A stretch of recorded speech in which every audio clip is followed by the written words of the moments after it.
Welcome back into Gainesville, home of two-time champion Florida Gators, 3 seed in this year's tournament.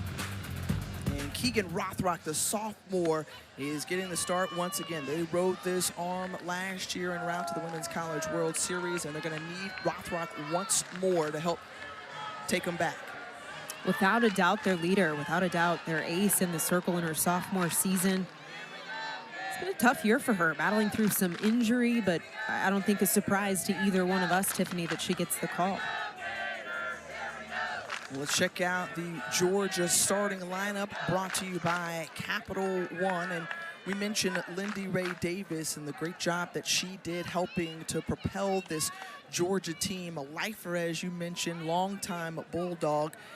And they're going to need her bat along with the rest of that lineup if they want to advance to Oklahoma City.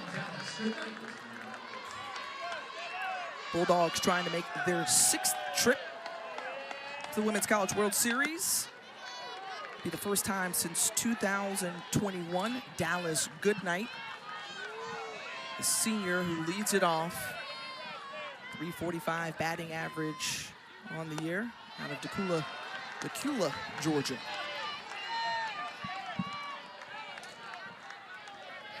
And these two teams who have plenty of history, longtime conference foes, and also on this postseason stage. Goodnight, only 1 hit on the weekend, has been such a stud in the leadoff position for Georgia. 30 stolen bases on the year. Came into this program topping at 18 miles an hour with those legs. And just last week, Tiffany clocked 21 miles an hour top speed. The 3-1 to Goodnight, who showed bunt, fouls it off. This is a Georgia team that has not pulled back on the gas pedal when it comes to training. In fact, talking to head coach Tony Baldwin, see him there at the mouth of the dugout, he said, we have cranked it up in the weight room. We've hit PRs with strength, PRs with speed, PRs with recovery even. The chopper, and going up to get it is Kinley Cahalan over at third base. And she retires the leadoff batter. With this Gator defense, we saw some great plays for them already this weekend. Cahalan, who transferred over from Alabama, now the starting third baseman this season for the Gators. First pitch swinging, Lindy Ray Davis, and sends it into right, 2 down.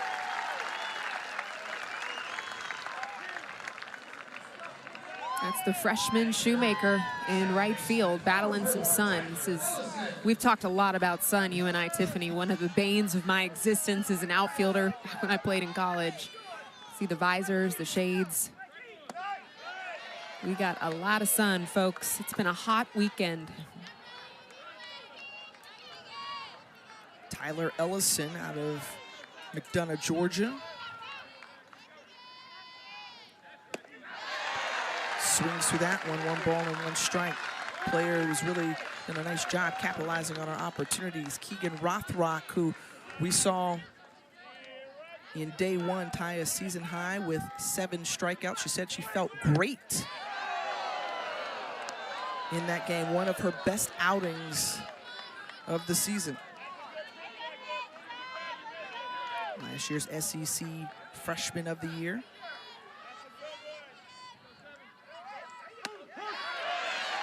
That was the pitch that worked so well for her in game 1.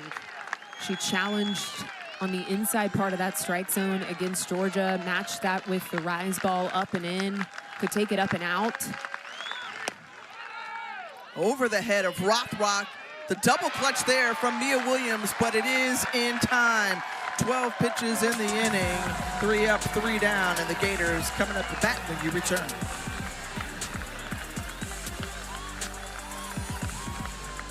The senior lefty out of Peachtree City, Georgia, Lily Backus, gets the start once again to try to punch Georgia's ticket to Oklahoma City if she can notch another win.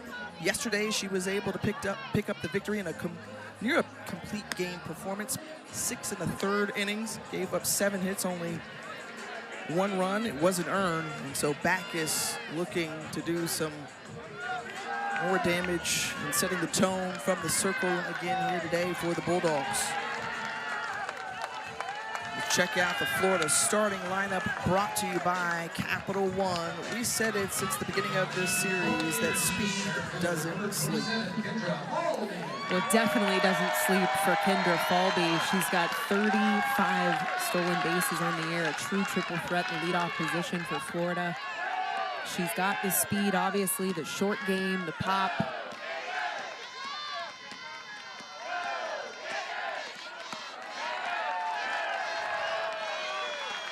Talking to Tim Walton, Tiffany, he said that last year, junior season for Kendra Falby was one of the best mechanical swing years that he's seen from Kendra, and said coming into this year, hey, we've got the swing on lock. The stand-in power is there. Now I want to challenge you to work on pounding this ball in the ground, beat it out, really flex the speed. We've seen her this weekend try to use that chop, that high bounce in the air. She's seen 3 straight balls out of the hand of Lily Backus. Kendra Falby, the senior out of the Tampa area. 3 for 8 so far this weekend, including a double, and Falby taking all the way, and that's in for a strike.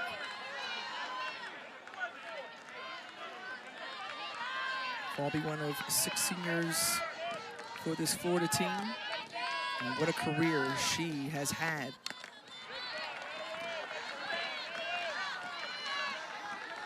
Consistently one of those players who has led not only her team, but at times led the country in hits. And just has a nose for getting on base. And that one rolls foul. You notice just the barrel control. There, a 3-1 count. She's trying to place this ball down the line. I mean, you can see her eyes shooting right down the barrel. She's picking a place on this field like a target. That is the control of the hands and the barrel of Kendra Falby. And this one hits her, and you see her fist bump on the way to first base.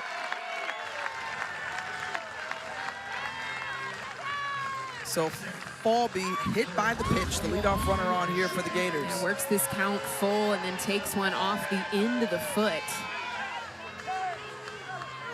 You like that fist pump? She excited about that? I mean, at this point, your season's on the line. You're going to celebrate anything. If you work your way on base, that's a win.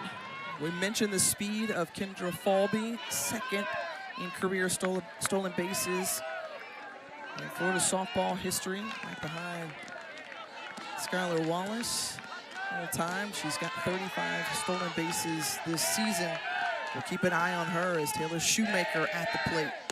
And Falby immediately taking off. Does she get there in time? They say she's safe.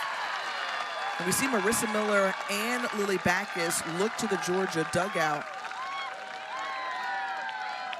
You do have 2 challenges. Don't know if Tony Baldwin will elect to try to review here, but it appears that Falby is safe. I think just on these looks alone, you can see the hands. It appears to me, at least, that that left hand gets in time. Right back at you, up the middle from Taylor Shoemaker. First contact and hit of the weekend, and it's an RBI single. Gators up 1-0.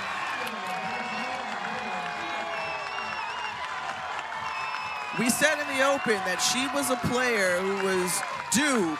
She had a great regional weekend, 0 for 4 until right here. And she leads this team in home runs, 21 on the year. But look at that pitch location, almost in the right-handed batter's box. Shoemaker knowing all it took was a poke with the wheels of Kendra Falby, putting herself in scoring position with that stolen base. All Taylor Shoemaker had to do was find something through the infield. Falby when she comes home, it's a good thing for the Florida Gators, 17-4 overall. And the importance of her getting on base. You know, we've talked throughout this weekend just about free passes, limiting them for this Georgia staff. That was a concern and a bit of a struggle for Chelsea Wilkins' bullpen and arms throughout.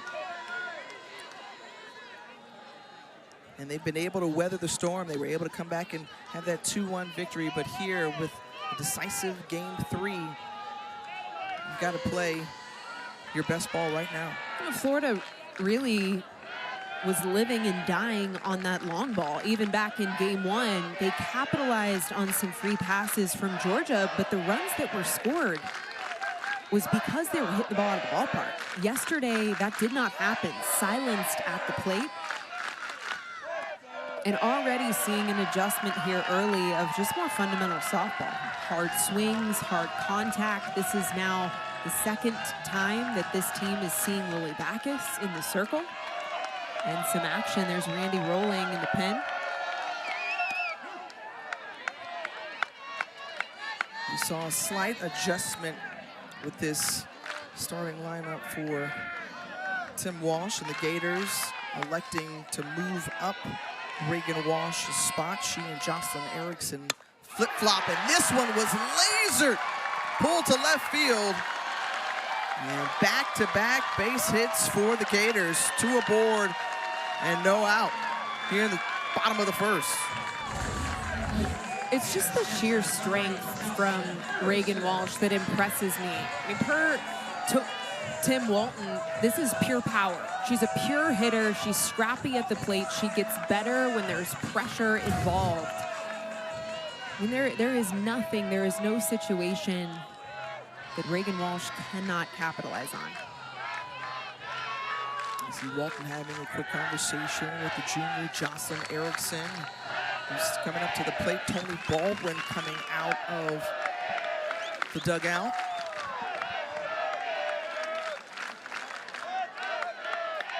And remember, it was Backus who got the start yesterday, 6 1/3 innings. Again, didn't give up an earned run. 5 walks to go along with 8 strikeouts. Hey, Tiff, this was a conversation that you and I had coming into today. Who's going to get the ball? Who will Georgia put in the circle? And I think there's a lot of ways you could have looked at this choice. Well, Lily Backus trots out. And Randy Rolling, the other lefty on staff, coming in to try to tame the Gators. Bats when we return.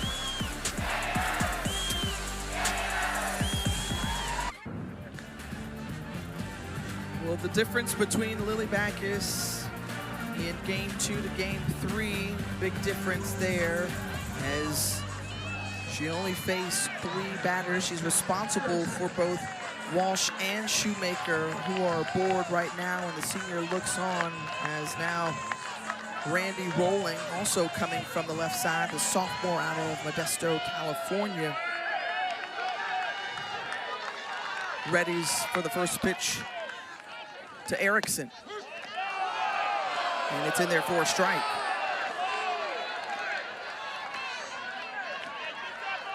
We saw Rolling get the start in game 1.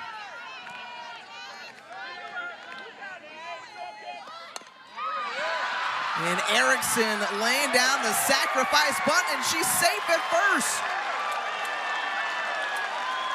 So bases loaded for the Gators.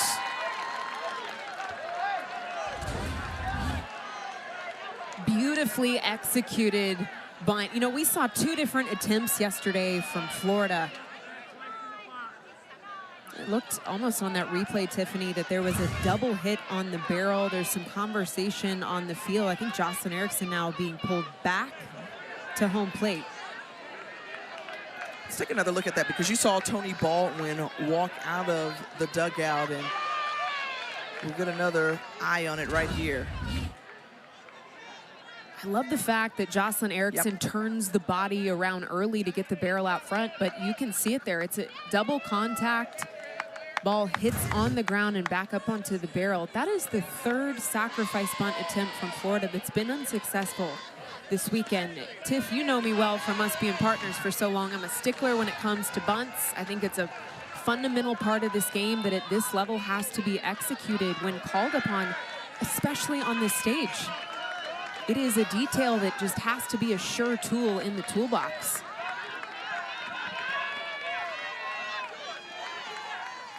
So now Erickson will be swinging away. Still 0-2 as she fouls it off. Granted, the outcome of that bunt a little unfortunate. It looked to have been a nicely executed bunt, that double hit to the barrel. And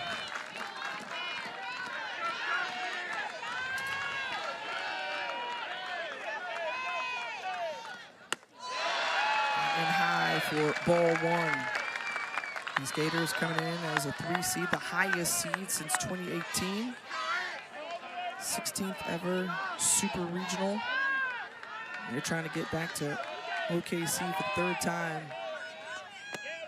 in the last 4 seasons.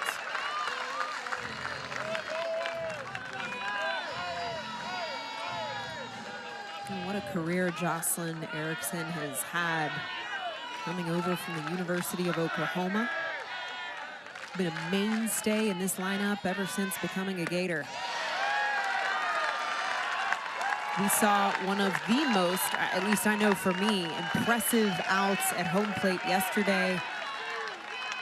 What she's done offensively for this team as a catcher as well, defensively, was the SEC. And that one pulled far but foul. SEC Freshman of the Year. I mean, just, again, the development over her career, very impressive. SEC Player of the Year. National Player. Thank you. There you go. I gotta get my facts right. And line right out to Tyler Ellison, the double play, and a huge turn of events for Georgia here. A much needed double play, now 2 down, and still Walsh at first.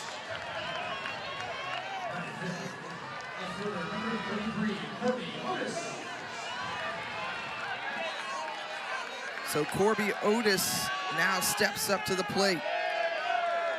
Otis, another one of those seniors. Came into the program a couple of years ago, first team All-American in the first season with the Gators. This year's SEC Scholar Athlete of the Year. Thoracic surgery, right? Yeah, cardiothoracic surgeon is what she is. It's always planning on doing in the future. That's amazing. You know, we get to know these young women so much as athletes, but it's really cool to get to know them on a personal level, on an academic level.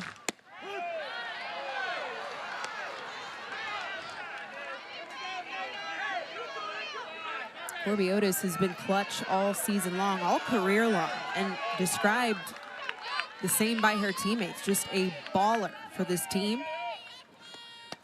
We saw a walk-off bomb earlier this year in a very tense matchup against Arkansas. Tim Walton was tossed just before her at bat.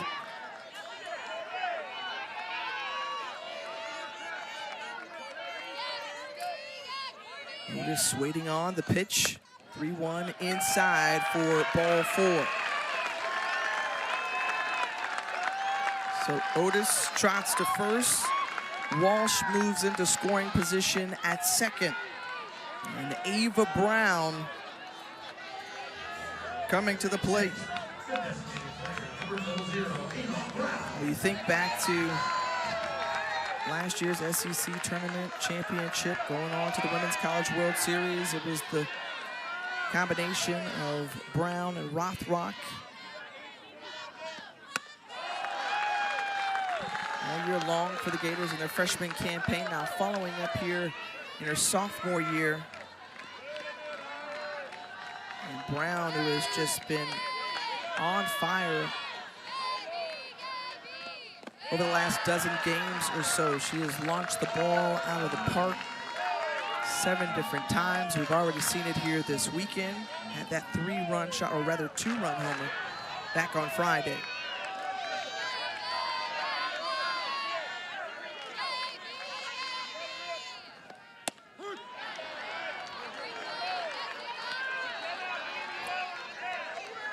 You could see Ava Brown right there signaling that that felt low.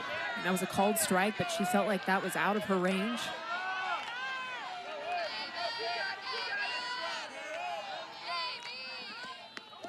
And this one, I don't know if it hit her at the end of the bat. It looks like it just hit the nub of the bat. I mean, no salesmanship there to give us any indication that this was contact with the body. Oh, yeah. Yeah, into the bat. In an instance like that, you want to see a little bit more. I'm putting on a little theatrics if that's me. Although now with replay, no reason they can't go look at that. That's one of those back in my day moments. Back in my day. Not only would I drop to the ground. I was an actress. Yes, a thespian. We have a thespian in the booth, folks.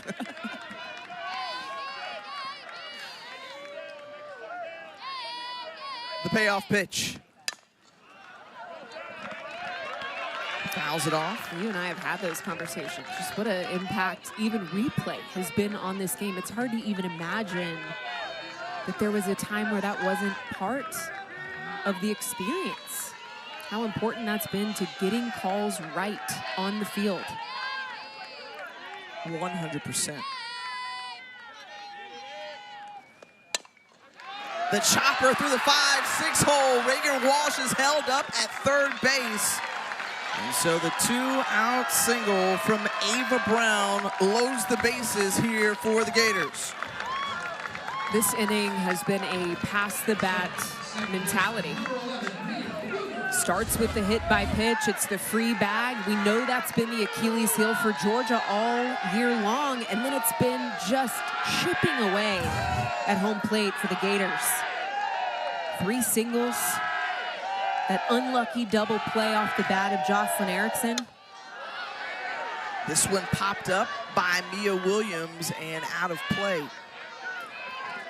To me, Tiffany, looking at this opportunity, even with 2 outs on the board, if I'm Tim Walton, I want to see a Mia Williams capitalize. 13 runners left on base yesterday, 9 runners left on base in game 1.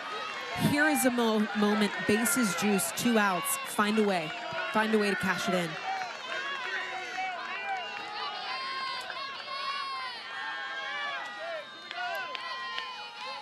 The sophomore puts it on the ground. Charging in is Emily Digby, and just in time to end the inning. But not before the Gators get on the board thanks to a Taylor Shoemaker RBI single.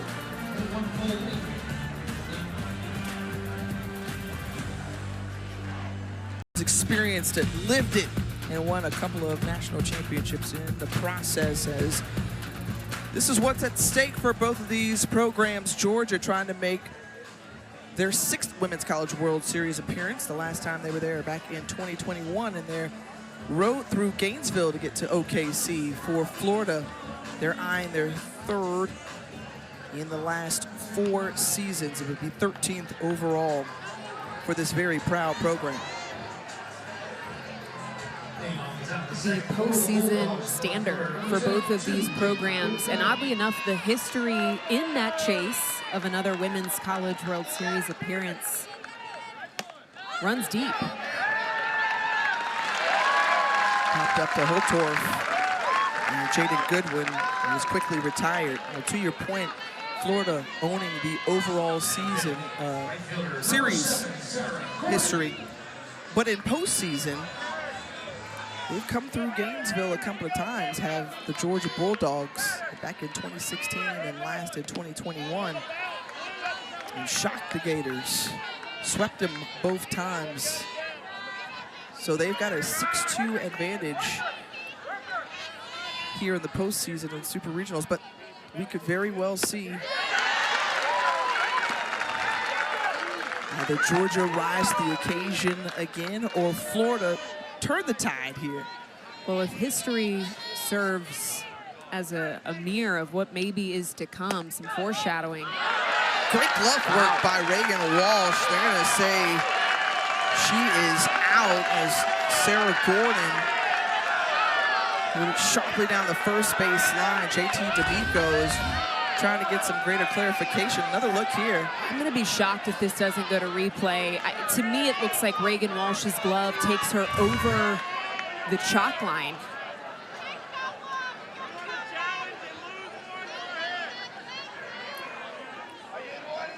We're going to have a quick conversation with Steve Gould and Joe Havenhill about the thought to challenge, and you can challenge foul or fair. He's going to go to the replay.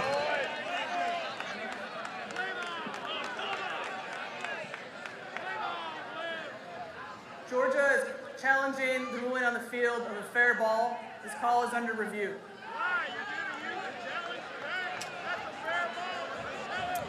I haven't even seen the slow-mo breakdown of this footage yet, and I can already tell you this is going to be one that's splitting hairs, just trying to figure out where that ball is in relation to the chalk line as it's being fielded in the glove of Reagan Walsh. That bounce is fair, but where is the ball in the air when it is gloved by first baseman Reagan Walsh? This is a great look, too. Oh, man. The call on the field is fair. Is there enough evidence there to overturn it to be foul?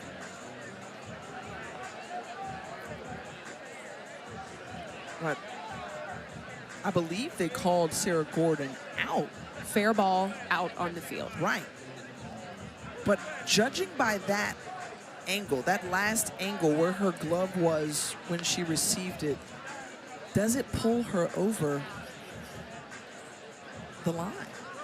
It appeared it was really close, and so you've got to have conclusive evidence to overturn it. I'm going to tell you from that angle, while very tough to see, it looks like it was over in foul territory. This is the better look of the two. Yeah, I'm trying to see where the body of that little tiny yellow dot is as the glove makes contact. That's a great look there. Yeah. Tight. To me, it looks maybe like that ball crosses over the chalk line when the glove makes contact. Is it enough, though? That is the question. Is it enough to overturn the call on the field, which is that there is an out at first base and that ball was fielded in fair territory? We have a decision, and now we are going to await the call here and find out the outcome.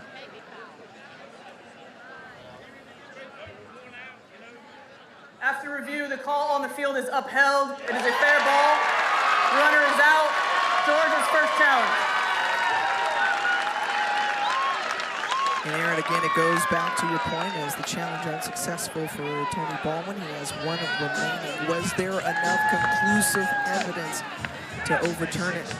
They say no. So 2 down. And Sarah Gordon retired, and Emily Digby, the shortstop for the Bulldogs, now standing in. There's so much strategy, too, I feel like, in when to use that replay, when to use a challenge. I think we could pick apart our thoughts on that as well. It is early in this ball game, the second inning, where we are in the order. What has Sarah Gordon done throughout this tournament that you would want to burn that challenge to get her back up to home plate? It's a one-run ball game. I mean, there's a million things that you could dissect in when to use a challenge. At the end of the day, it's the intuition of that coach. Is this something that I want to go to replay for?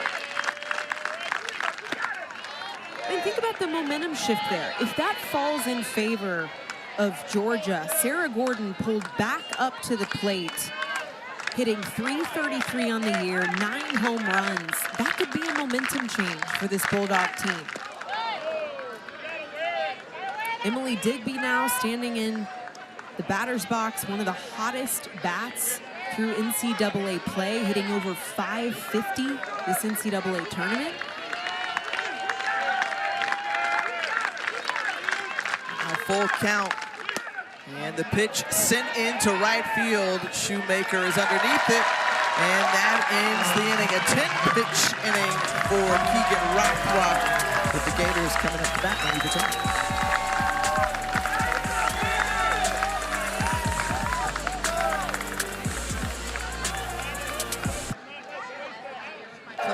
And Tennessee, the latest to punch their ticket.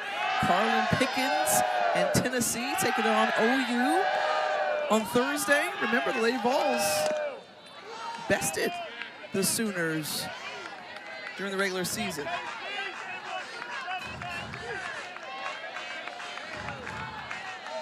Kinley Cahalan, the junior, came up with a hit yesterday.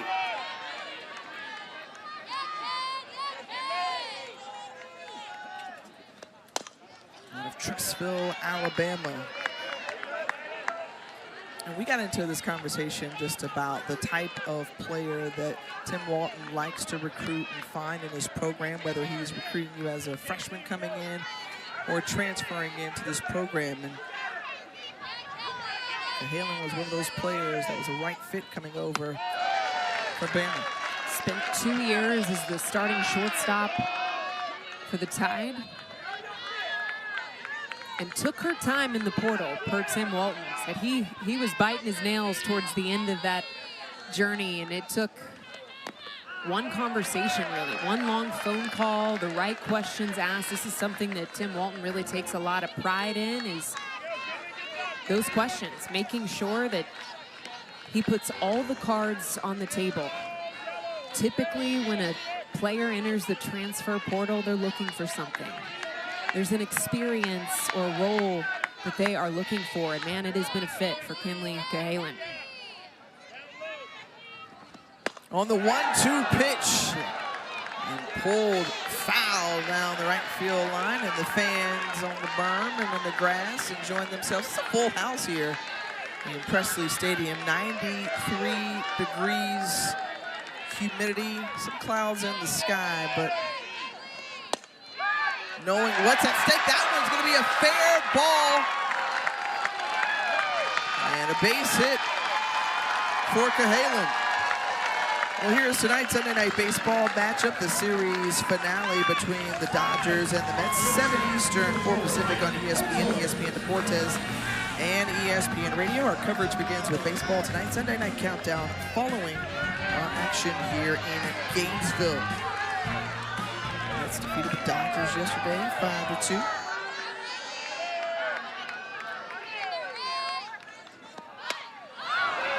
And popped up by Holtorf, so the sac bunt unsuccessful here.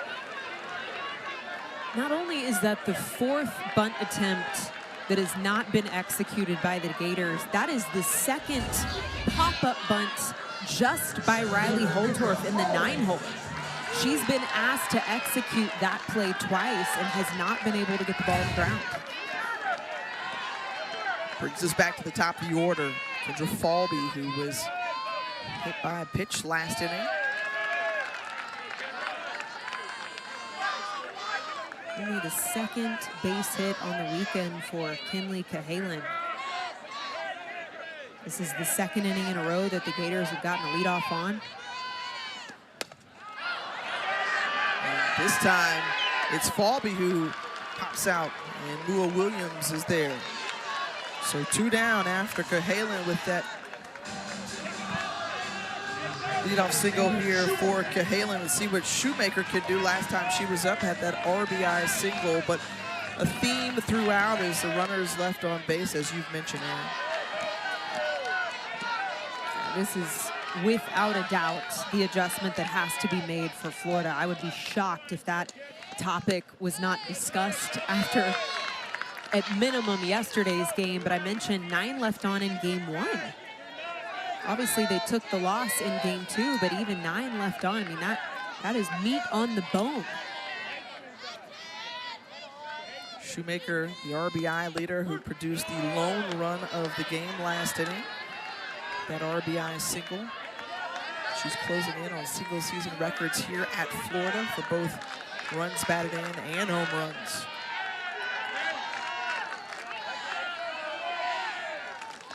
On the 2-0 pitch, takes strike 1. Rolling, trying to work that curveball away to these lefties. Florida only batting .277 on the year against left-handed pitchers, .350 against righties. Fouls it off.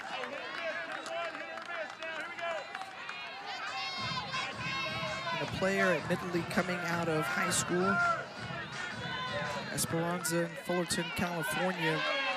Tim Walton said, hey, this was a young lady who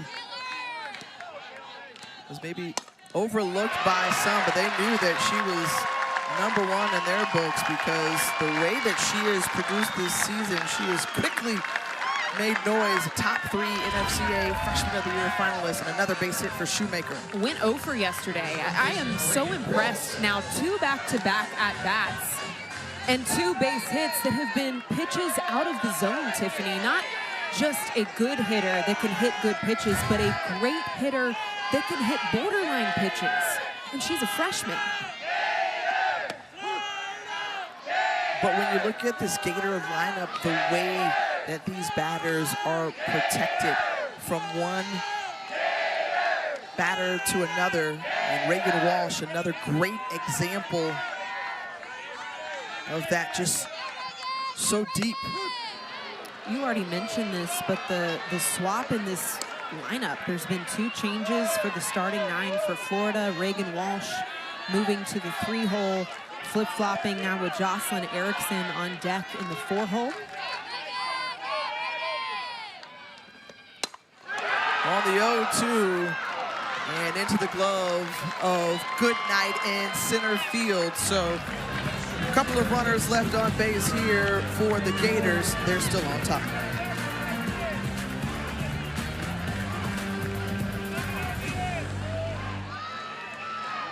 As the Women's College World Series returns to Oklahoma City, the action begins Thursday, May 29th at noon Eastern, live on ESPN. For more information on the 2025 Women's College World Series, go to NCAA.com, the official online home for all 90 NCAA championships.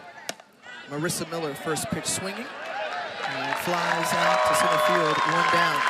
Aaron, you and I have had some really good conversations just about the percentages or chances that Oklahoma can do a 5-P. And from what you've seen in the field, who presents that greatest challenge? I feel like my answer changes every single day, especially this postseason. I mean, what Nyjah Kennedy did in Tallahassee with Texas Tech, 166 pitches through 2 complete games. That, to me, speaks volumes. You can't not put Tennessee in that race with Carlin Pickens in the circle. There is so much, I feel like, to watch, to tune into right now across our sport, because per our discussions, even just behind closed doors, it's not a sure thing. You know, calling a spade here, it has been Oklahoma on lock the last 4 years. They graduated 10 seniors last season, one of the best graduating classes to ever come through our sport. 4 national championships. Can you imagine winning every single year in your college career? And this team, Oklahoma, has had to reinvent themselves a little bit. Same offensive numbers that we know and have seen in the past years, but a little bit of a slower start in the circle. Sam Landry for Oklahoma carrying the majority of those innings. Kristen Deal on the left side also sharing some work.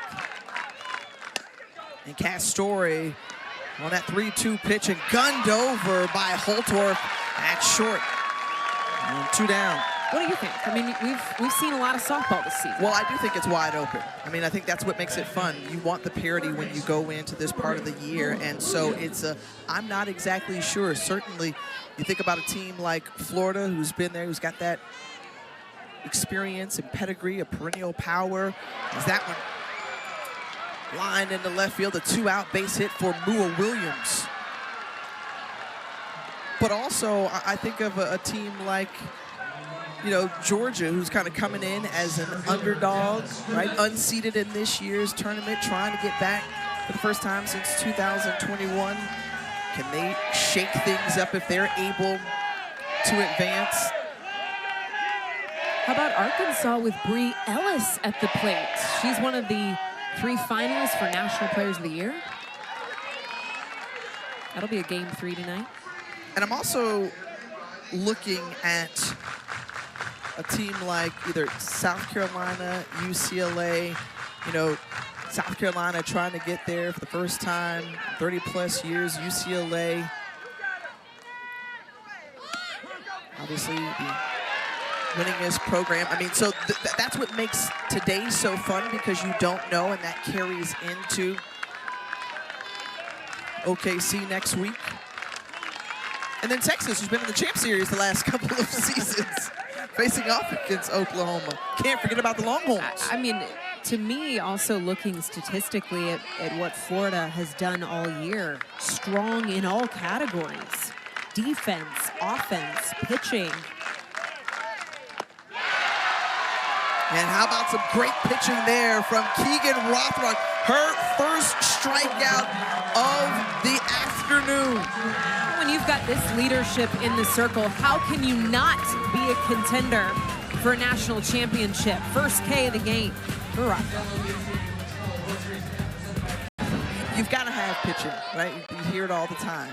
And so Nigel Kennedy, who has been there before, previously with Stanford, now taking the Red Raiders. In program history, it's exciting when you can build in a new place. It's exciting when you've got the resources to invest in this sport. And boy, did they make an investment, the $1 million arm with Nigel Kennedy. It is so impressive to see these young women move the needle for not just softball, but for female athletics, women in sport. I know a topic you and I discuss at length, meaningful to both of us. You've been doing a lot of work in your own communities, pouring into women in sports. Because I'll use a line from Ari Chambers. Women's sports is just so important. Jocelyn Erickson gets it past the backhand of Tyler Ellison with a leadoff base hit.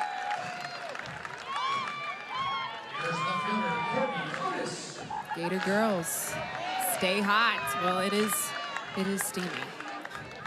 And they have been hot all year. Talked about the power, too, with Florida, over 107 home runs. Third in the remaining super regional teams. Just a lot of pop in this order.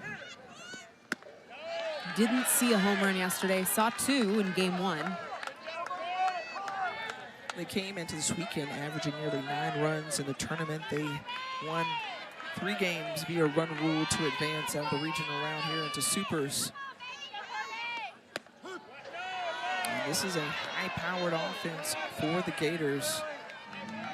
Even just looking at the starting 9, Tiffany, only 3 batters in this starting 9 have less than double-digit home runs.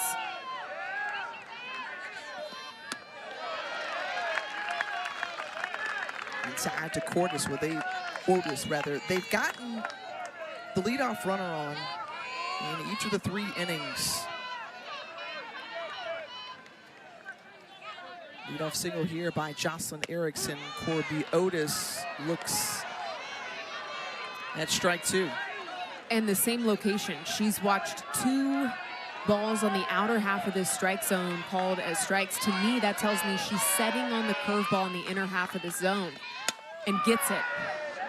This one high into left field, and Otis is retired, and Erickson retreats back to first. 1 away.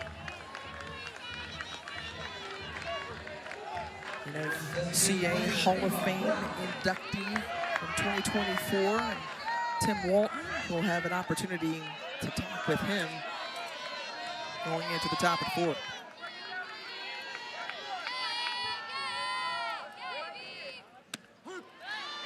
I haven't seen that off speed much out of the hand of Rolling. Definitely a part of her arsenal. She's got the curveball. She's able to go up in the zone at the knees, but can pull the string. Sound like a broken record at this point, but I haven't said it yet this game. I've talked about it the last two. You have to be able to change speeds against a team like Florida. I mean, I think I could make a case with anyone you face at this level. You've got to be able to have a changeup, but specifically a home run hitting squad, you have to disrupt timing.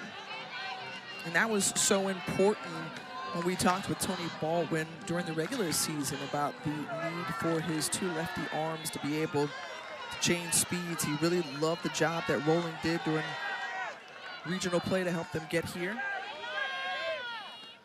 Well, Lily Backus did a great job with that yesterday. The off-speed curveball paired with the changeup, 3 speeds with that arm. Florida did not have an answer for that pitch.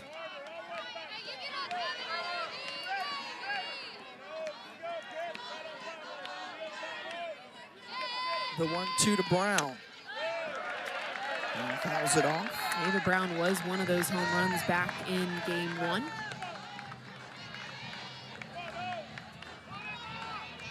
Two-way player. Haven't seen her throw as much this season. Not as many innings as we've seen from Brown in years past.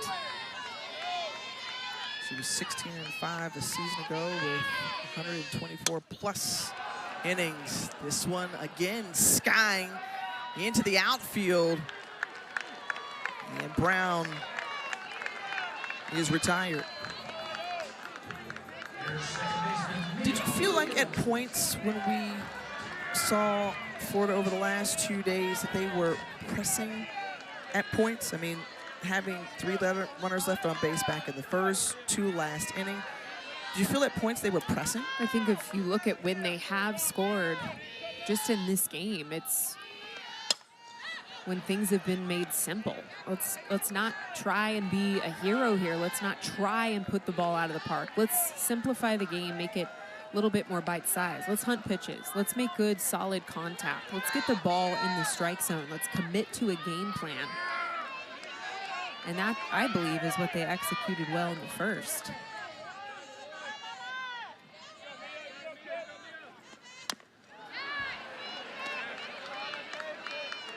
Only 2 after Mia Williams gets a piece of that. Same thing can be true for Georgia. Just looking at how they scored yesterday, the lone runs, 2 runs on the board were via the home run ball. 2 solo shots, that was all it took for them to collect game 2.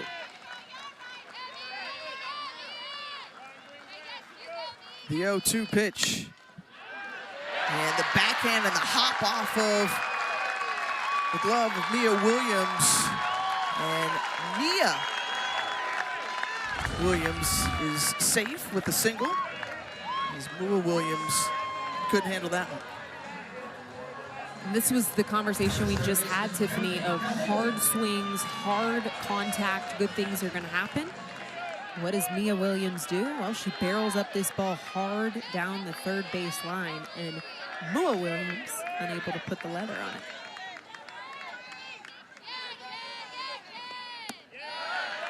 We've had fun with those 2 names. Yes, we all have. weekend.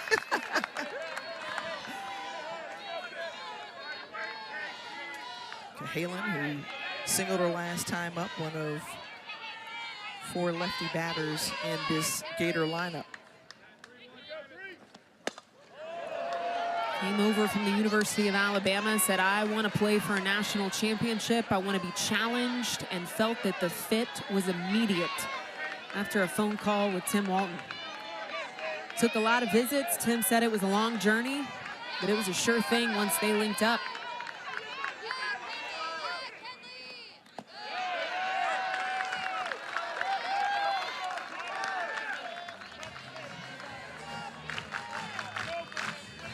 Florida 3 for 5 today with 2 outs in terms of base hits. Cahalan has a runner in scoring position. That check swing, half swing by Cahalan, tries to beat it out, and they say she's out at first base.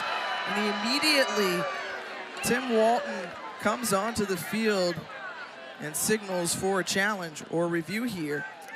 I gotta tell you, Tiff. The ball on the field is out at first base is being challenged by Florida.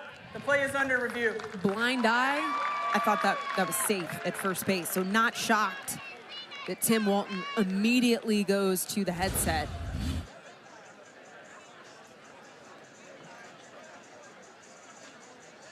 I can't imagine this. Yeah, this has got to get overturned. Yeah.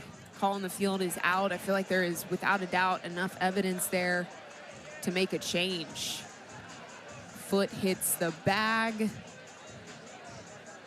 Yeah, ball's not into the back pocket of that glove. I mean, it is close. Yeah, It definitely is a close play, but I don't believe the ball has made it to the back of the web by the time Cahalan touches first base. Also important to note for the young eyes watching, the importance of hitting the front of the bag. When you're running down to first base, giving yourself a chance. See the foot hit the front edge of that bag. If she hits the middle or the back half of first base, she's out.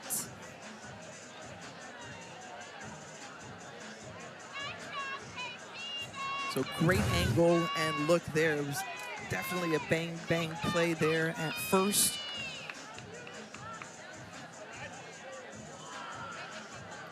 And as they're reviewing it, if the call is overturned, that would load the bases for the Gators. And Riley Holtorf, who's at the plate, and she's looking to break through this weekend. This would be a critical opportunity for her, as Walton just reminding her of that. A great opportunity again, once more, if Florida is able to get the call overturned. No hits on the weekend yet for Riley Holtorf in the 9 spot.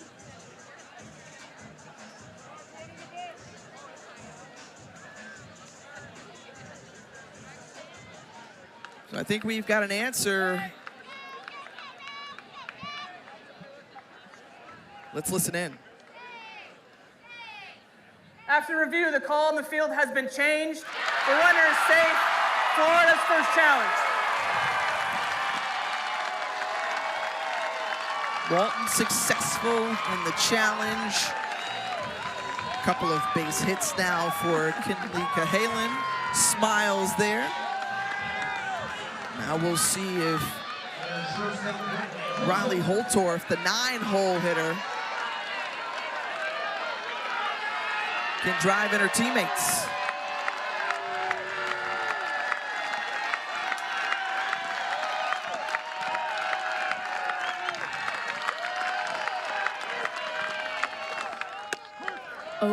For 7 on the weekend.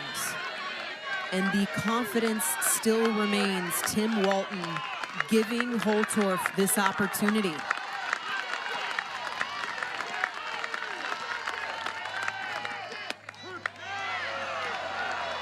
The beauty of postseason, it does not matter what you've done in the past. It doesn't matter the stats. It doesn't matter the situation.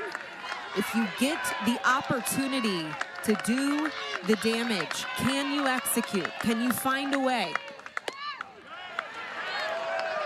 Rolling tried to paint that outside corner. And a big moment here for Randy Rolling in the circle, who came in relief of Lily Backus. 4 batters into this ball game. And gets the strikeout. Big moment there for the sophomore. Bulldogs get out of a jam. 3 left stranded for the Gators. First strikeout of the game for Randy Rolling. And probably the biggest of the weekend. That is the 2nd time that Florida has not executed with bases loaded.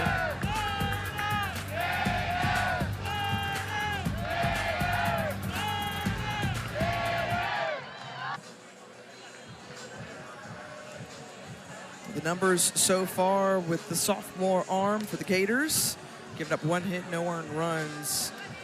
And collected her first strikeout last inning through 3 innings of work.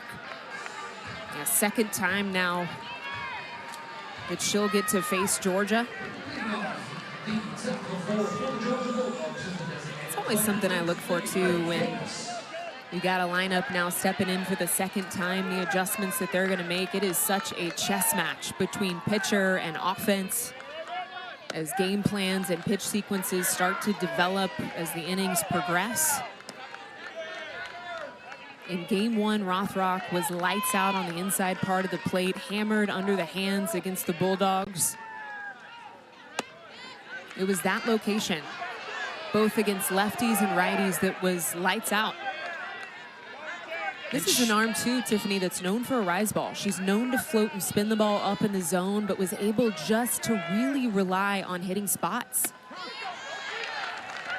She was so stingy against these Georgia batters. She had a no-hitter at one point, had 5 scoreless innings before the Bulldogs were able to break through. She walked out with a 6-1 win on Friday. And gets the first batter of the 4th to retire. That's Lindy Ray Davis.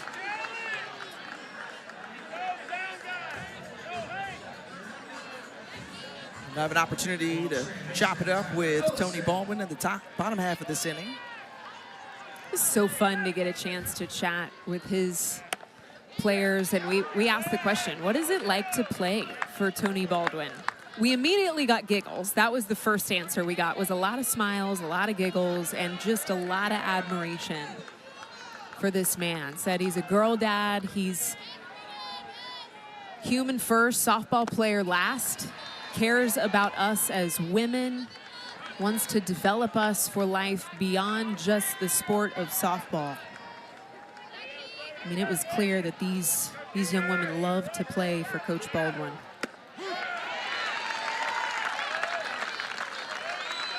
And two, I love the way that he described his team in terms of their resilience, their fight.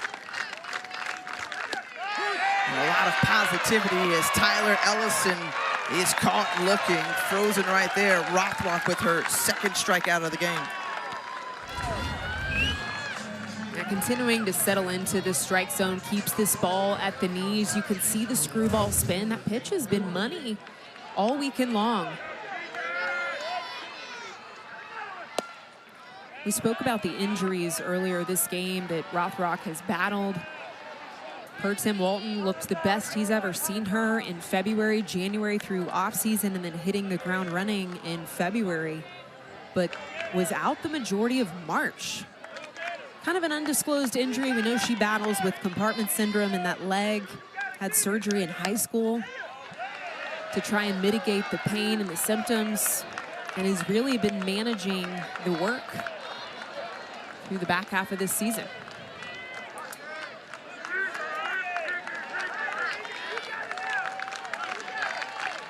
The 0-2 pitch to Jaden Goodwin.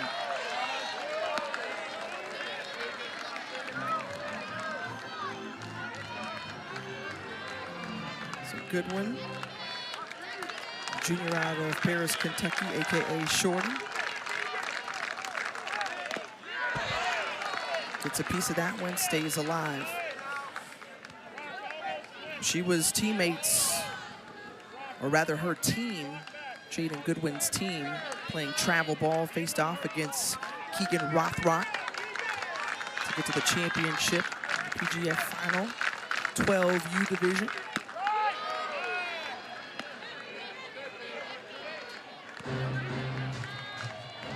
That's where Tony Baldwin first had an opportunity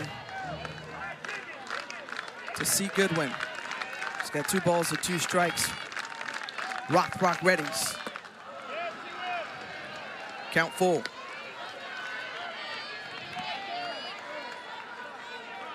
We always love to hear from players, what's your approach when you're at the plate? Now in a full count situation, she says, no matter the situation, calm eyes, calm mind. And that one grounded over to third base in a 1-2-3 inning. We'll get an opportunity to talk to the Georgia head coach, Tony Ballman, when we come back. This group trailing by 1. Presley Stadium. Well, nobody better than Kendra Falby to start the offense off for the Gators. Notice the infield pinched in, playing in front of the base paths, trying to give themselves the best possible opportunity to defend the speed. 35 stolen bases, well, 36 now on the season. Already a stolen bag today. Actually came around to score off a Taylor Shoemaker single and works her way on. The walk from Randy Rolling, and the Gators staying loose. You talked about that dance, and indeed they are doing just that. I like the coordinated movement there. There's got to be some practice, right? So they can debut that in the game. Taylor Shoemaker's had a day. 2 for 2 in this game 3. Was 0 for yesterday.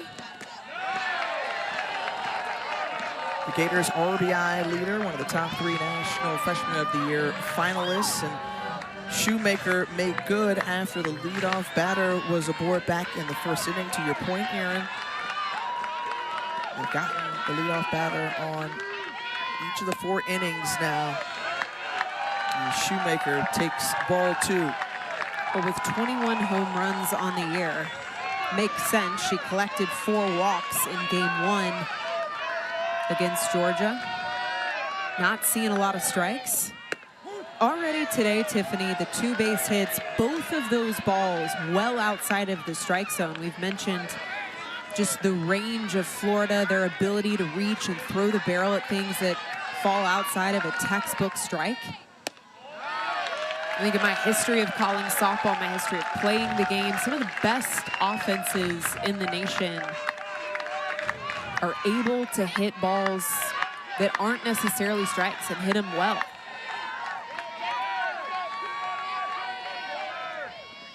I think of the greats like Jocelyn Allo, Lauren Chamberlain, Amanda Lorenz, one of the best I have ever seen at hitting doubles off the wall with a ball 2 balls outside of the strike zone. Well, some activity in the Georgia bullpen as Randy Rolling now leads off the bottom of the 4th with a couple of walks here to both Falby and Shoemaker. That is Destin Howard in the bullpen. Junior, this is the fastest arm in the staff for Georgia, 73 miles an hour. We saw Lily Backus lead off the game for the Dogs. And then Rolling in relief here, 2 lefty arms, and Reagan Walsh, the senior, at the plate. There's the off-speed from Rolling. And now that's a seed that's been planted, and Walsh knowing that she's got to protect that.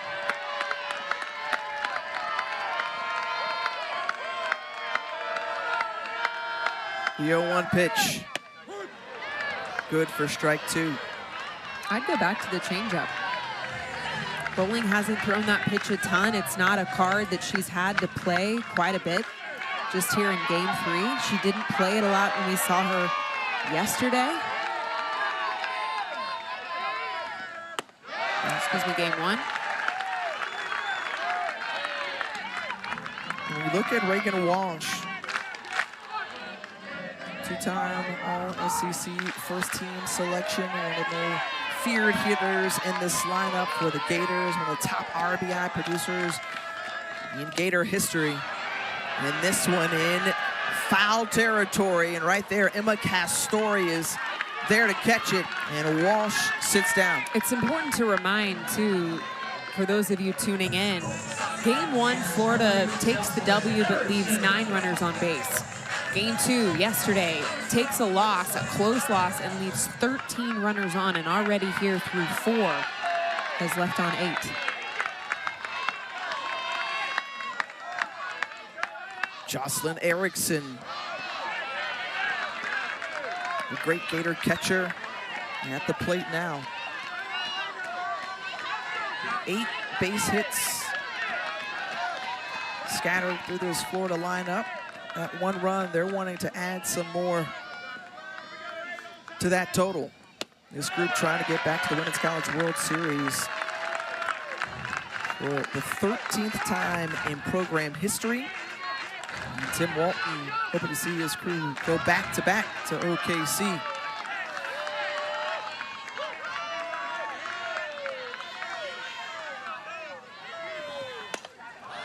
Erickson pops it up, shallow right field. Tyler Ellison is there, and credit Randy Rolling for getting 2 big bats out here for the Gators after giving leadoff walks.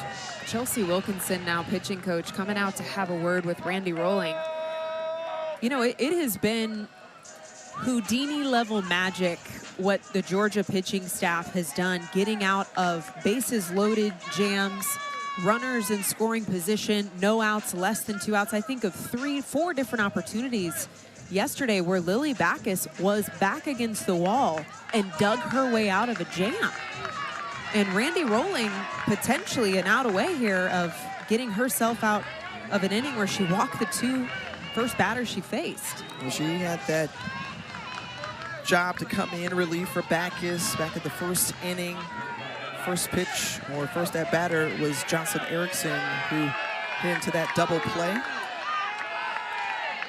Bases loaded then for the Gators in the first and the third. Now 2 on here, 2 out for Corby Otis.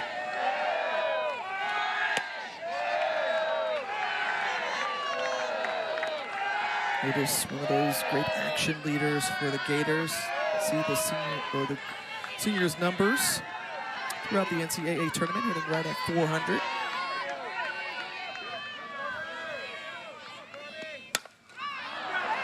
And another pop-up, and this one handled by Digby from shortstop. So another opportunity for Florida squandered there. Credit Randy Rolling and the Bulldogs defense.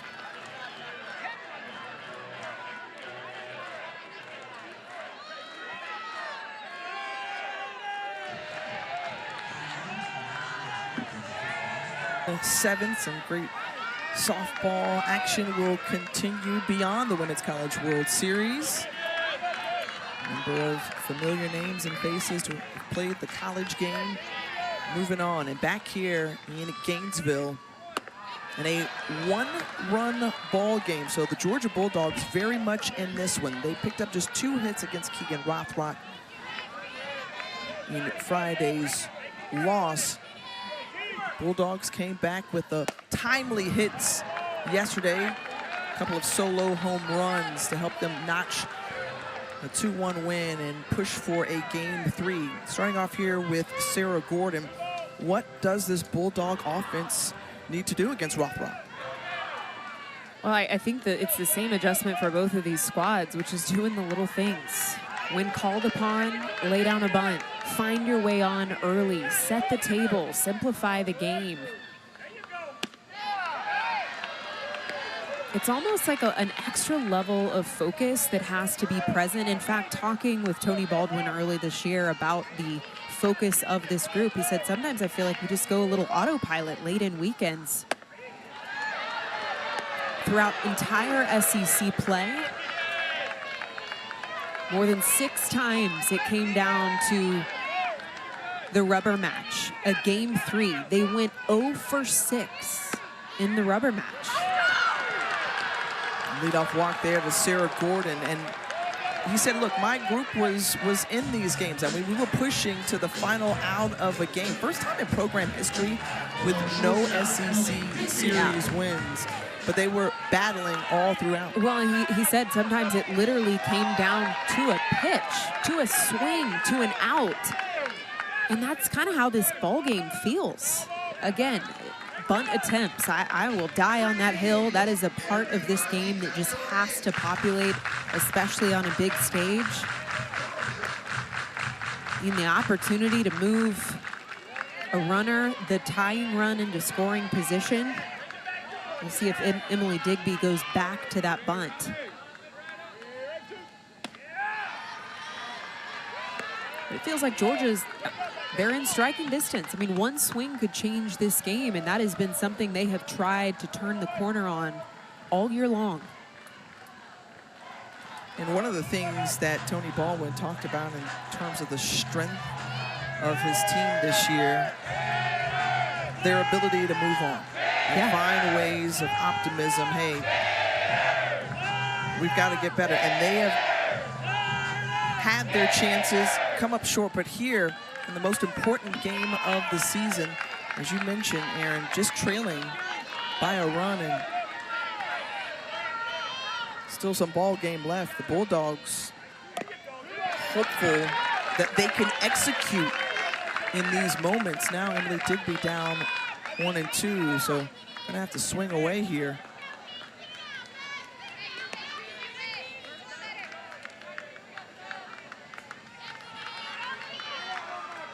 This is such a game of momentum, and it's those moments, 2 different attempts to get a bunt down, unsuccessful, and then ends in a strikeout. It feels like it just pulls a little bit of the wind out of the sails. 3rd strikeout for Keegan Rothrock. It's a really good location for Rothrock. She goes again with the curveball away. It's exactly where she went with the bunt off the end of the bat against Gordon, and she hammers that ladder out of the strike zone for the swing through. Brings up Marissa Miller, who fouls it off, the junior out of Suwanee, Georgia. Catcher behind the plate, who has also moved into the starting role this season. And made the most of her opportunities on a daily basis in Athens.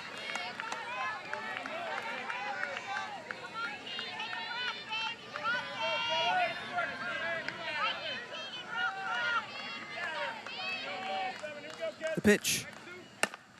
And Miller puts it on the ground to Holtorf. They try to turn the double play and successfully do so. 6-4-3 to end the inning.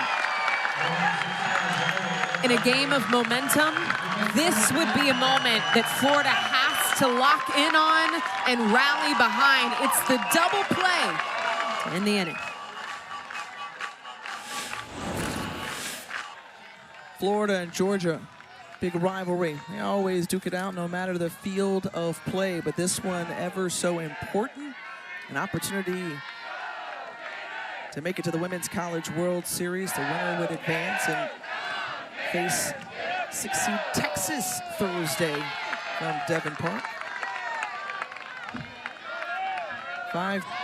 6 teams rather have already punched their ticket to OKC. Ole Miss and Arkansas currently in action as well. Ole Miss just taking the lead 5-4. Arkansas clawing back from a 4-run deficit. Still a lot of ball left. Bottom of the 4th inning.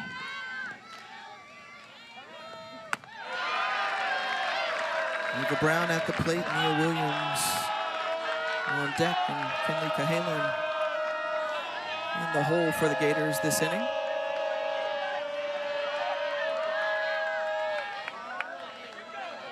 The 3-0 offering. And 4 straight balls, and Ava Brown walks to first.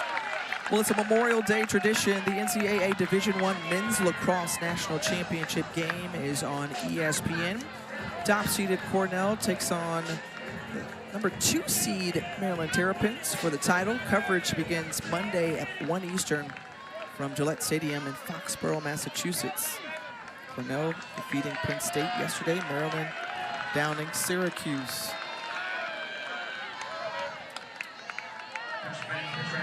So the senior, Brooke Barnard, at first base. Correction, Kylie Shaw at first base as the pinch runner.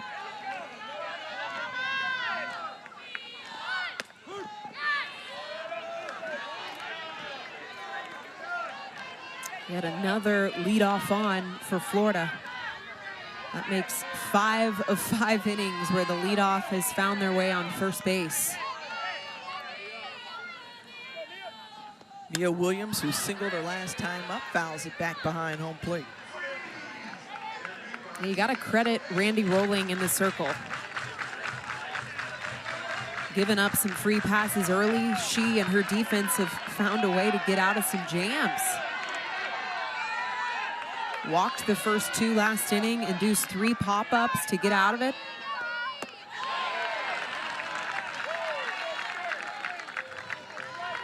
And in talking with Tony Baldwin, he said, hey, look, we've been pitching better since the last couple of weekends of the regular season. Randy Rolling had some changes in her mechanics, and the force out at second base, the play made in time from Mua Williams to Tyler Ellison. He even recalled that Ole Miss series, which you and I covered 2 of the 3 of those games. In that first game, there was 22 walks between those 2 teams. It was an ugly day in the circle, I think, for both of those pitching staffs, and he even drew on that weekend. He said it was actually kind of us getting over the hump. Chelsea Wilkinson making some changes in the circle with our arms, and we've been better ever since. And a weak one off the bat of Cahalan, but an even greater diving effort from Castori. Castori was right there to rob the hit. This almost looked like it happened in slow motion. Castori giving full body sacrifice to this play. I mean, just barely clips into the web of that glove. My goodness, what a grab. I think that would have made it through the 3-4 hole. Just to your point of what you were just mentioning about Tony Baldwin saying how the pitching and defense has stepped up, and he credited Emma Castori for the job that she's done moving into first base in the latter part of the season.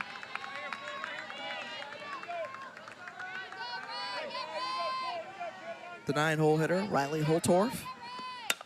And Holtorf gets a hold of this one to left, over the fence, and it's out!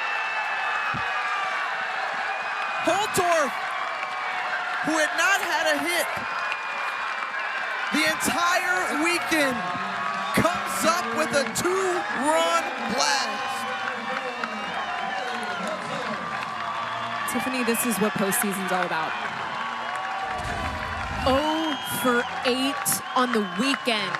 This ball is thrown down Broadway, and Riley Holtorf salivating for an opportunity to find her power, and she does.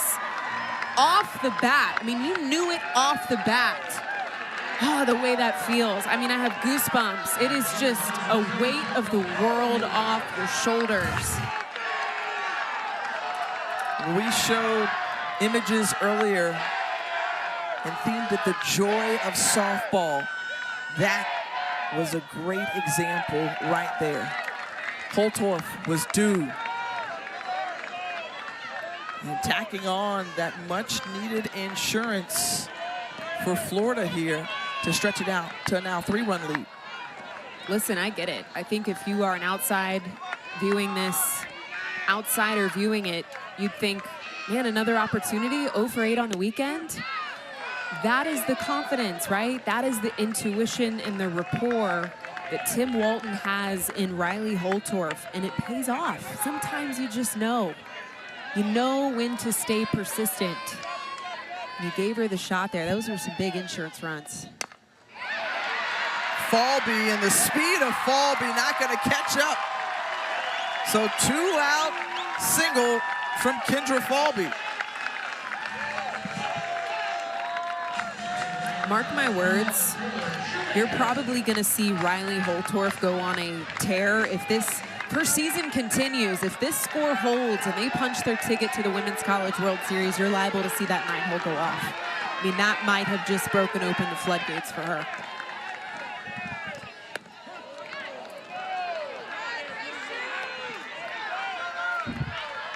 Well, Taylor Shoemaker, who put up the first run of the game, thanks to an RBI single, scored Kendra Falby.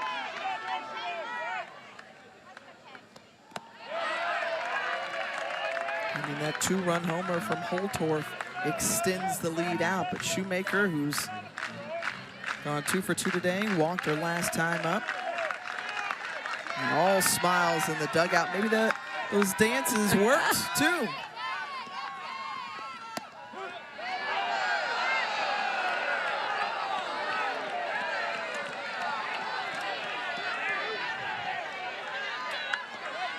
One of my favorite combinations is the home run followed up by the short game.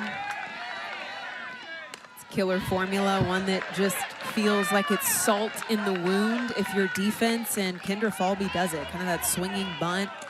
She's been focusing on pounding the ball into the ground all year long. Such a fun dance to have with your teammates. Knowing exactly what to follow up that bomb with. And that's something that Falby has just done all throughout her career. And provided some leadership too for first-year players like a Taylor Shoemaker.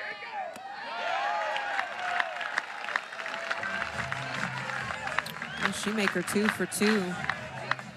Had a walk back in the fourth. That was her 5th walk of the weekend. Not seeing a lot of pitches over the plate. And frankly, the 2 balls she's hit were out of the strike zone. And this one sends it to right, and it's out of here. Taylor Shoemaker with the 2-run bomb. 22nd home run of the season, tying a single season record at Florida. Another look. This is another one of those swings I think that was just bound to happen. For Shoemaker, went 0 for yesterday. 2 base hits on today, but not solid contact. This had to feel good off the bat. She is a pull-to-pull power, described by Tim Walton. It is not gap to gap. It is pull side to pull side, baby, all day long. That is her 22nd home run of the year. Leads this team. Well, the freshman who has made her mark here in her first year in Gainesville, rolling out of the circle. Destin Howard takes over. We'll tell you more when we come back.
Home run's contagious.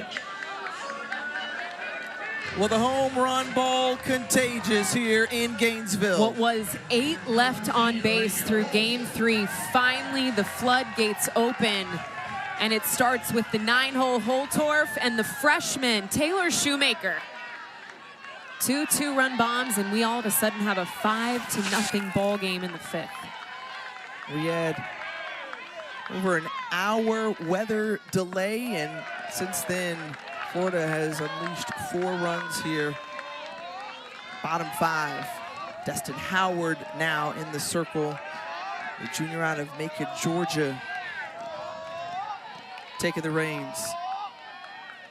And the pitch to Reagan Walsh, and Walsh swings through that one, strike 1. A big change of literal pace in the circle. 73 miles an hour from Destin Howard. Right-handed arm compared to Lily Backus and Randy Rolling from the left side.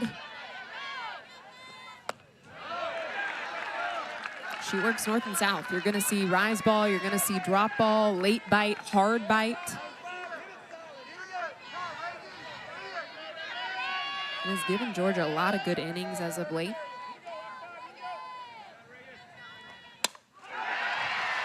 And smacked in the left. Great contact there made by Reagan Walsh. 8 of the 12 hits so far today have come with 2 outs for the Gators.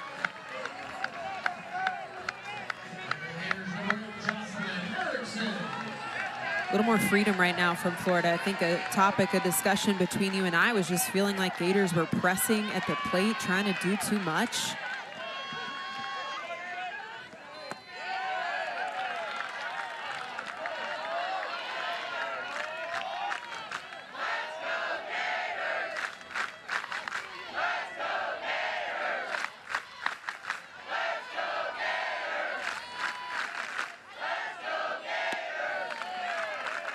You can feel and hear the crowd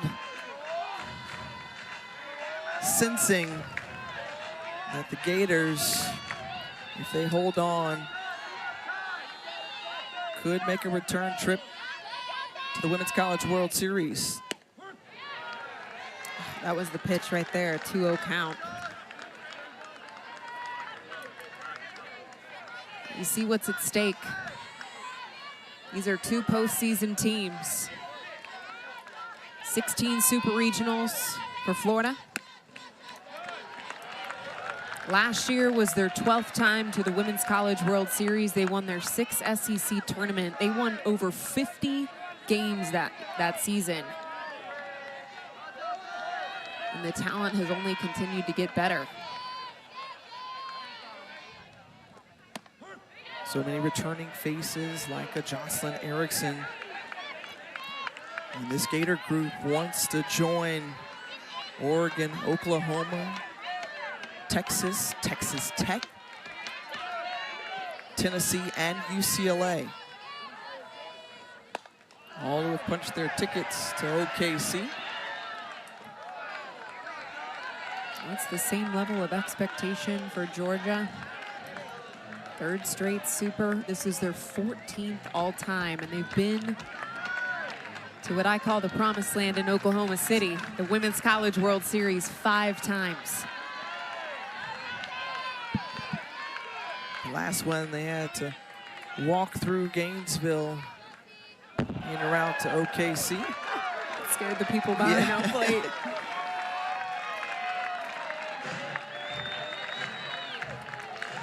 Two on, 2 out. Corby Otis, the 9th batter of this inning, is due up.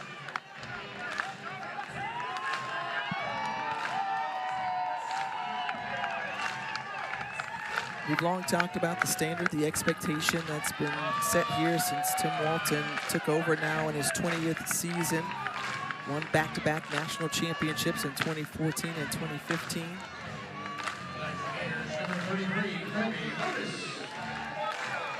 And the field is wide open this season.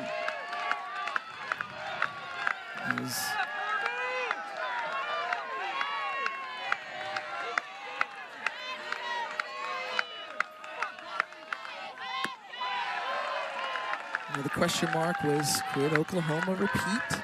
They're gonna try to defend in that title for a 5th consecutive year. Can they do it? There are 7 other teams that want to potentially challenge for that and hope to say no.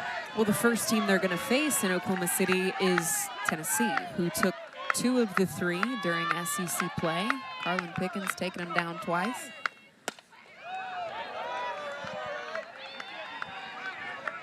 The same was said for Alabama in the Super Regional. Alabama winning that series in Tuscaloosa against Oklahoma, and that Super Regional ended in a run rule. 13-2 win yesterday for Oklahoma. Co-champs out of the SEC in their first season, and that right there, Corby Otis is out. The strikeout for Destin Howard, but not before. It's the Florida Gators tacking on 4 more. They're up by 5.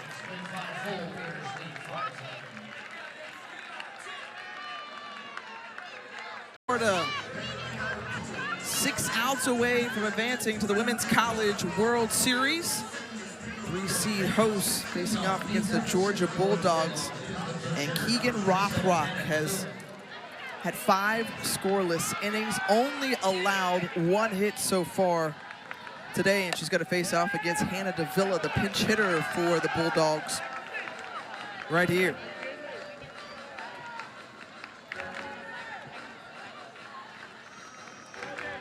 The sophomore out of Flossmoor, Illinois.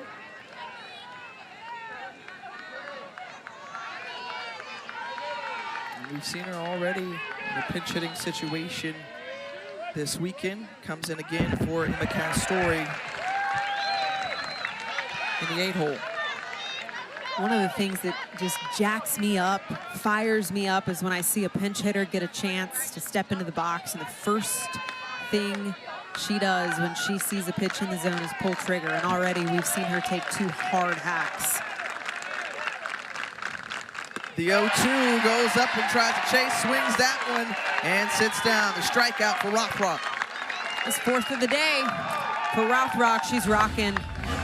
Struggled a little bit yesterday. We saw her battling through sweaty hand, little bit of a blister maybe on the finger. Saw her kind of messing with it in the dugout. Well, it hasn't bothered her today. She has been in full control now through 5 innings. Saw Nigeri Kennedy working with a little bit of a blister. It seems to be a common occurrence in pitchers. Game 1 of this series, she had Rothrock, had the trainer come out, put a little Band-Aid on the finger, trying to get a little traction on the hand. She knew the ball was going to be in her hand this entire weekend, and when we talked with Tim Walton, he said just that. She was going to be the one that was leading the way again.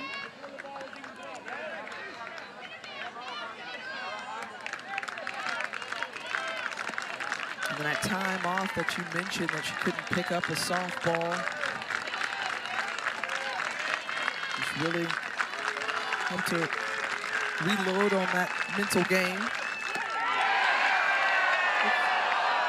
And that was a close one. The home crowd wanted that one. And everybody up in arms. Too close for me to take if I'm standing in the batter's box.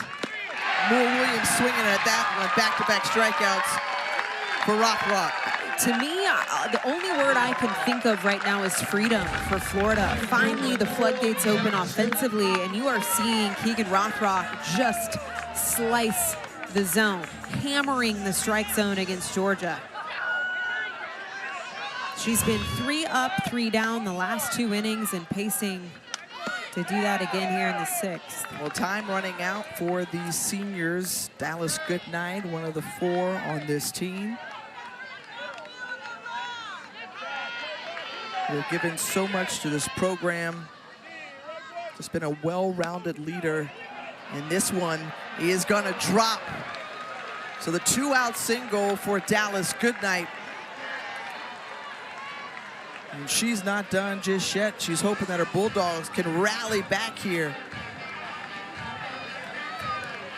Just the 2nd hit of the ball game for the Dogs. To me, that at-bat is a senior that knows what's on the line. 2 strikeouts in front of her. It's late in this game. The impact of having a young woman with 30 stolen bases now on base. Another grad senior, Lindy Ray Davis, in the box. Homered yesterday. A lot of loyalty in this jersey.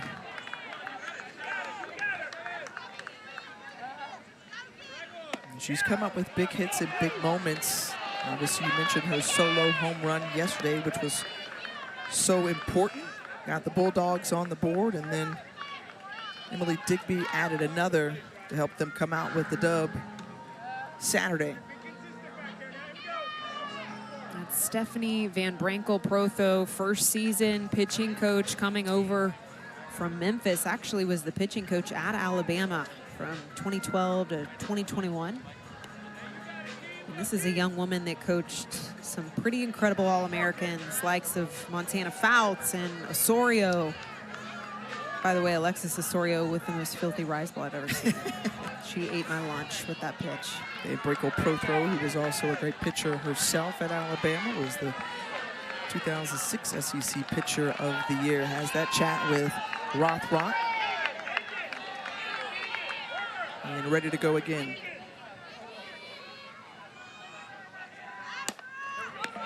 Lindy Ray Davis back to Rothrock, and that ends the inning. So a hit allowed, one left on base, nothing pushed across, still a 5-0 shutout for Florida.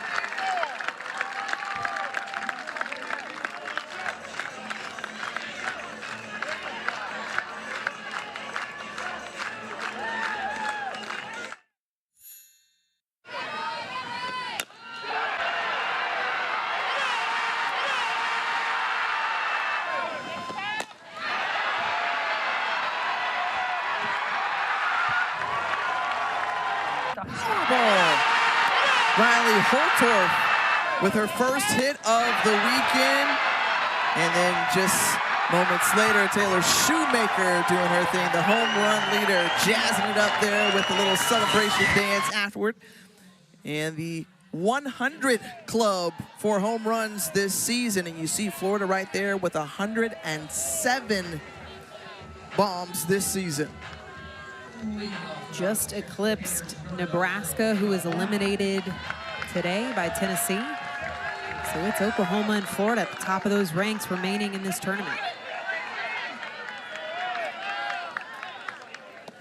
Well, Ava Brown, who started off last inning with a walk, leads it off here. Bottom 6. Rachel Gibson now, the new pitcher in the circle, a senior. Potentially in her last game in a Georgia uniform. Her numbers here on the season, as we saw her in game 1 as well this weekend. Yeah, another arm for this staff that mixes speeds really well. And a young woman that, described by Tony Baldwin, is what coaching is all about. Has grown so much since coming to Georgia. And induces the ground ball and retires Brown. Personal development has been lights out. I mean, again, Coach Baldwin just went into depth with you and I about what a joy it has been coaching this young woman. Transfer, fought for a time here at Georgia. Graduated earlier this month. And to the left side again, it gets through for Mia Williams. 2 singles today for Williams.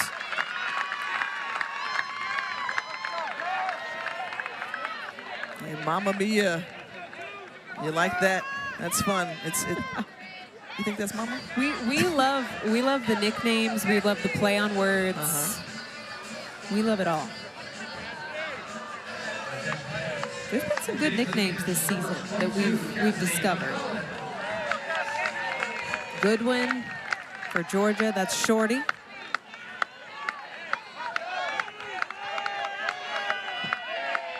I was waiting for the tonic water for Digby. Tonic water for Digby. Well, another one is just between these two head coaches.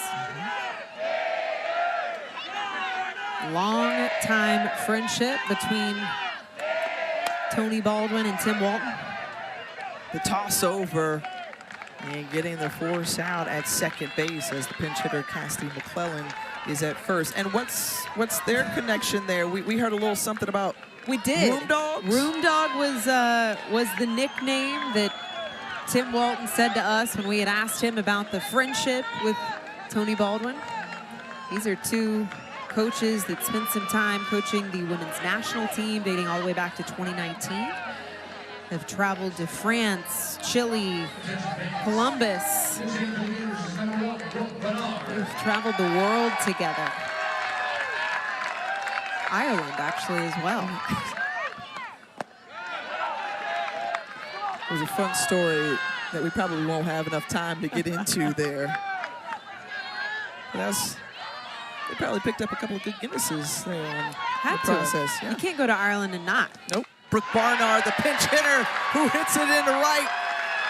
And Barnard with the single, moving all the way to third is McClellan. Runners at the corners, 2 outs. And we've seen Florida this game do damage and come up with the majority of their hits with 2 outs. Yeah, rolling the lineup back over now to Kendra Falvey.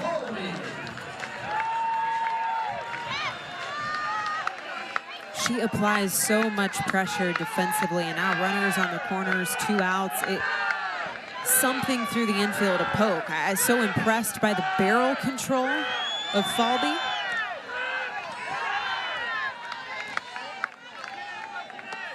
At times, it just feels like target practice for her. She picks a spot on the field, pokes it there.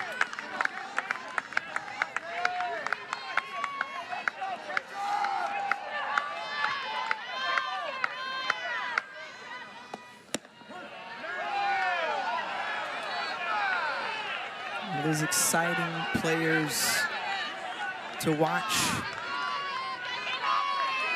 Worn the Gator uniform well and proudly. Pulls it over to Ellison, and that ends the inning. But now the Georgia Bulldogs down to their final 3 outs of the season. Come back with us to see what the Dogs can do.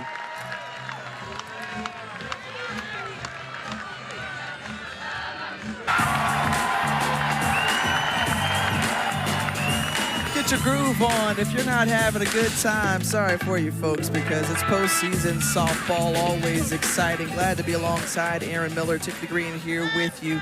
Florida 3 outs away from their 13th Women's College World Series appearance. They've held Georgia scoreless through 6. And now with the meat of the order, Ellison, Goodwin, and Gordon due up.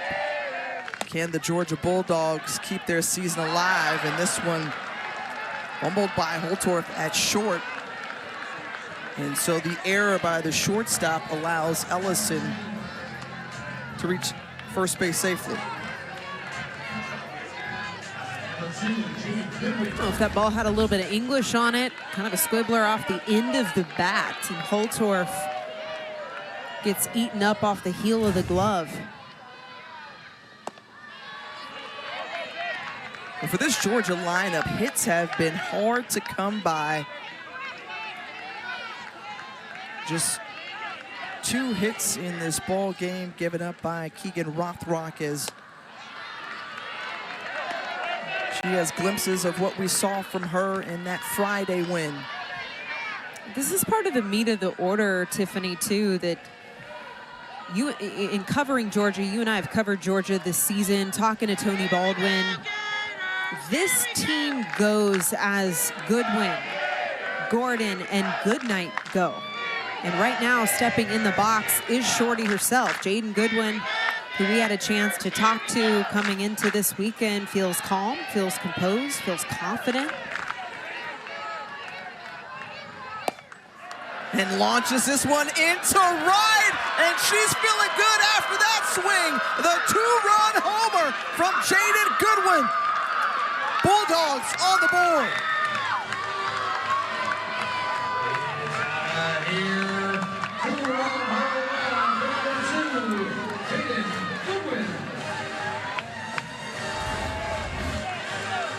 When you talk to Tony Baldwin about Jaden Goodwin, there's one answer he gives, and he said, "Shorty's my girl." And his girl came up clutch right now in the bottom of this game. The 7th inning with their season on the line. An error to start the inning, and Goodwin cashes in with a 2-run shot. And that never say never attitude, not over till it's over. Jaden Goodwin told us that Thursday. That's what's made these feisty dogs so tough all season long. Sarah Gordon, another part of that trio that's been a spark plug for this offense. The chopper over to Williams at second, and Gordon is retired, 1 out.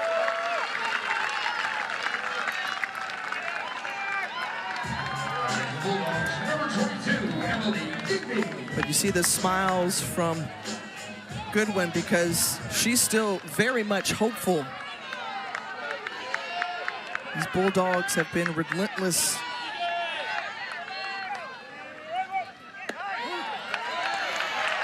And Emily Digby has been lights out through the NCAA tournament. 600 average, scored 4 runs. Today, over.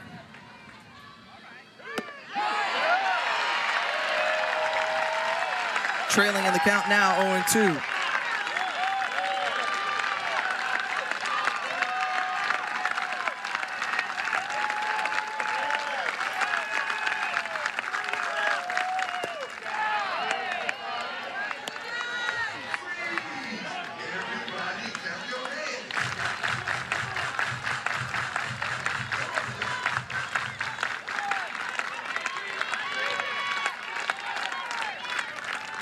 The pitch.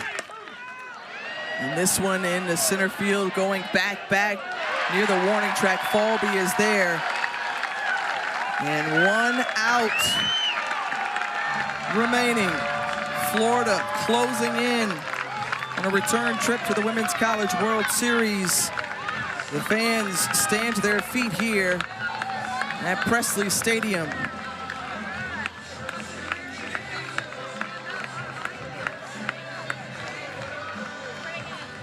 And if you're just tuning in, folks, it was a 1-run ball game through 4 innings. And then 4 runs put up by the Gators in the 5th. And Lily Backus, one of the 4 seniors here, watching on, hoping the pinch hitter, Esther White, can keep the season alive.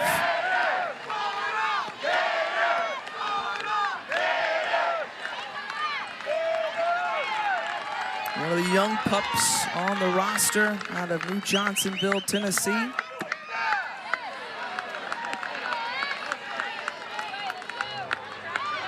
And you know she wants to extend this game and continue to give hope for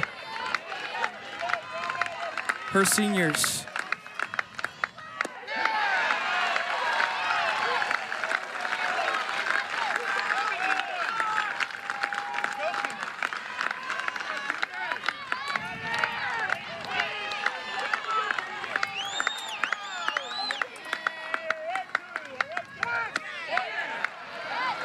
Now 3-1 to White.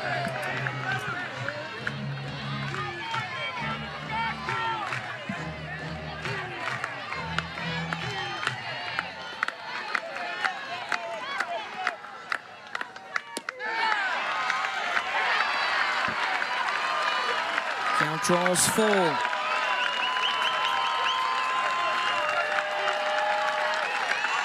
Dig in. Here we go. And the 3-2 pitch driven into the outfield, the 2-out single for Esther White.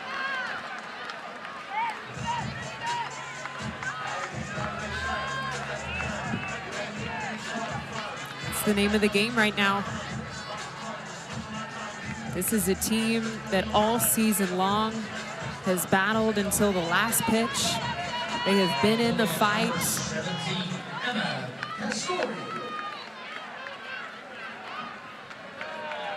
And another meeting in the circle here as Van Brakel Prothro has another conversation with this Gator battery. 1 on, 2 outs. And a chance for Florida to potentially advance and move on in these conversations. Not a former pitcher, but what do you assume that they're discussing right here, understanding you just got 1 out to get? That's the conversation. Take a breath, slow the game down. We got 1 out. Runner on first means nothing. We got a 3-run lead. Attack the strike zone like you've done all game.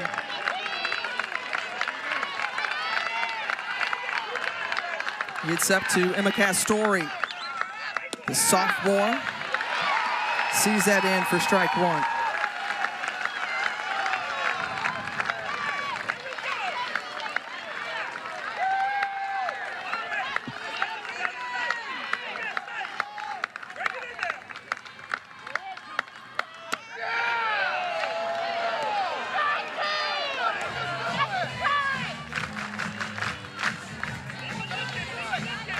tense moments building here.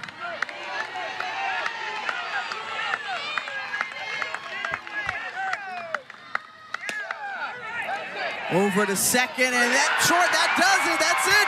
The Florida Gators, for the second consecutive season, are heading back to the Women's College World Series.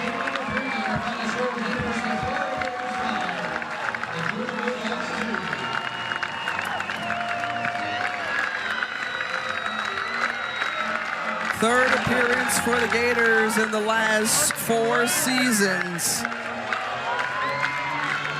And Gator Nation will head to OKC.